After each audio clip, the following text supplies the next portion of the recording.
ஆண்டவராகிய இயேசு கிறிஸ்துவின் நாமத்தில் காலை வாழ்த்துக்கள். இன்றைய மன்னா, நீந்துகிறவன் நீந்துவதற்காக தன் கைகளை விரிப்பது போல அவர் தமது கைகளை அவர்கள் நடுவிலே விரித்து அவர்கள் பெருமையையும் அவர்கள் கைகளின் சதி சற்பனைகளையும் தாழ்த்தி விடுவார். ஏசாயா 25:11. யாருடைய கைகளை தாழ்த்தி விடுவார், யாருடைய பெருமையும் அவர்கள் கைகளின் சதி சற்பனையும் தாழ்த்தி விடுவார்னு சொன்னால் மோவாப்பை குறித்து சொல்லப்பட்டிருக்கிறது. முந்தின வசனம் பாருங்கள். கர்த்தருடைய கரம் இந்த மலையிலே தங்கும், கூளம் எருக்களத்தில் மிதிக்கப்படுவது போல மோவாப் அவர் கீழ் மிதிக்கப்பட்டு போம். அது பாருங்கள் 12ஆம் வசனம். அவர் உன் மதில்களுடைய உயர்ந்த அரணை கீழே தள்ளி தாழ்த்தி தரையிலே தூளாக அழிப்பார். அப்போது கர்த்தருடைய பிள்ளைகளை எப்படியெல்லாம் பாதுகாப்பார், எப்படிலாம் ஆசீர்வதிப்பார்னு சொல்லி நீங்கள் 25ஆம் அதிகாரத்தில் 4ஆம் வசனத்தில், கொடூரமானவர்களின் சீரல் மதிலை மோதி அடிக்கிற பெருவெள்ளத்தை போல் இருக்கையில் நீர் ஏழைக்கு பலனும் நெருக்கப்படுகிற எளியவனுக்கு திடனும் பெருவெள்ளத்துக்கு தப்பும் அடைக்கலமும் வெயிலுக்கு ஒதுங்கும் நிழலுமானீர். இவ்வளோ அருமையான வார்த்தைகள் பாருங்கள். அடுத்தது பார்த்தீங்கன்னா, சேனைகளின் கர்த்தர் இந்த மலையிலே சகல ஜனங்களுக்கும் ஒரு விருந்தை ஆயத்தப்படுத்துவார். அது கொழுமையான பதார்த்தங்களும் பழமையான திராட்சரசமும் ஊனும் நினமும் உள்ள பதார்த்தங்களுள்ள தெளிந்த பழமையான திராட்சரசம் நிறைந்த விருந்தாயிருக்கும் அப்படின்னு சொல்லப்படுது. தம்முடைய ஜனங்களுக்கு நல்ல போஷாக்கை கொடுக்கிறார், பாதுகாப்பை கொடுக்கிறார். அது மட்டும் இல்லை, சகல ஜனங்கள் மேலுள்ள முக்காட்டையும் சகல ஜாதிகளையும் மூடியிருக்கிற மூடலையும் இந்த மலையில் அகற்றிப்படார். அப்படின்னா அவர்கள் வெட்கப்படாதபடி, வெட்கத்துக்கு பதிலாக அவர்களுக்கு பலவிதமான ஆசீர்வாதங்களை தருவார். எல்லா மூடல்களையும் எல்லா முக்காட்டையும் நீக்கி போடுவார் என்று சொல்லப்பட்டிருக்கிறது. அவர் மரணத்தை ஜெயமாக விழுங்குவார். கர்த்தராகிய தேவன் எல்லா முகங்களிலிருந்து கண்ணீரை துடைத்து தமது ஜனத்தின் நிந்தையை பூமியில் இராதபடி முற்றிலும் நீக்கி விடுவார். கர்த்தரே இதை சொன்னான்னு சொல்லப்படுது. பார்த்தீங்களா? அப்போ அவங்க ரட்சிப்பிலே களி கூர்ந்து மகிழ்வோம் என்று சொல்லி அவங்க சொல்லுவாங்க. நாங்கள் கர்த்தருக்காக காத்திருந்தோம், இவரே நம்முடைய தேவன், இவர் நம்மை ரட்சிப்பார் அப்படின்னு சொல்லி அவங்க சொல்லுவாங்க. ஆனால் கர்த்தருடைய கரம் இந்த மலைகளிலே தங்கும், கூளம் எருக்களத்திலே மிதிக்கப்படுவது போல மோவாப் அவர் கீழ் மிதிக்கப்பட்டு போகும் என்று சொல்லப்படுது. எந்த ஒரு மனிதன் பெருமையோடு தன்னை உயர்ந்தவனாய் காட்டுகிறானோ அவன் உயரத்திலிருந்து தள்ளப்படுவான். 26ஆம் அதிகாரத்தில் பாருங்கள், அதில் வசனத்தில் பாருங்கள் 5ஆம் வசனம். அவர் உயரத்திலே வாசமாய் இருக்கிறவர்களையும் பெருமையாய் அகந்தையாய் இருக்கிறவர்களையும் கீழே தள்ளுகிறார், உயர்ந்த நகரத்தையும் தாழ்த்துகிறார். அவர் தரை மட்டும் தாழ்த்தி அது மண்ணாகும்படி இடிய பண்ணுவார்.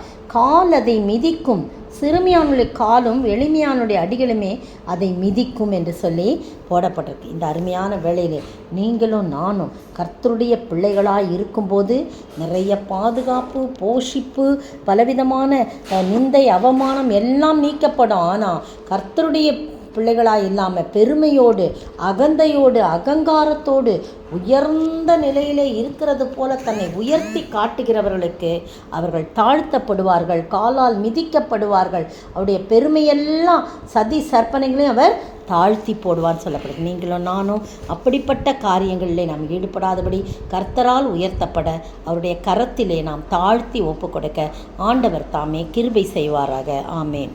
கர்த்தர் நாமம் என் புகலிடமே, கருத்தோடு துதித்திடுவேன். கர்த்தர் நாமம் என் புகலிடமே, கருத்தோடு துதித்திடுவேன்.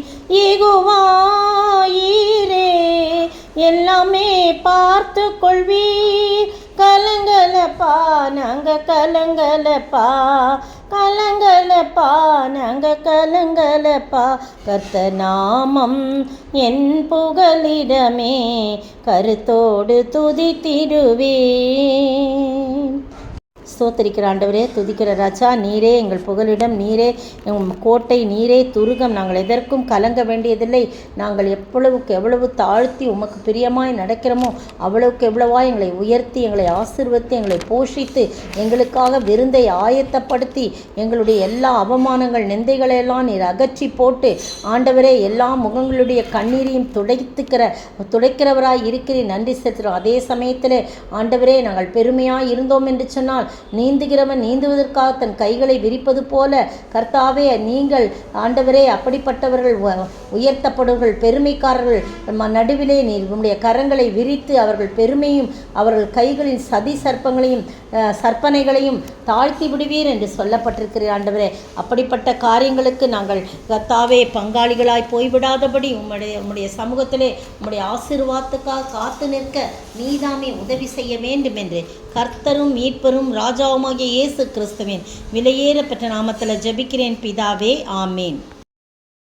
நேற்றைய பதில், கிறிஸ்துவின் வசனம் உங்களுக்குள்ளே சகல ஞானத்தோடும் பரிபூர்ணமாக வாசமாய் இருப்பதாக என்று சொல்லப்பட்டுள்ளது. கொலோசையர் 3:16. இன்றைய கேள்வி, யாரை சேவிக்கிறதினாலே, நீங்கள் யாரை சேவிக்கிறதினாலே எதை யாராலே பெறுவீர்கள் என்று சொல்லப்படுகிறது? நீங்கள் யாரை சேவிக்கிறதினாலே எதை யாராலே பெறுவீர்கள் என்று சொல்லப்படுகிறது?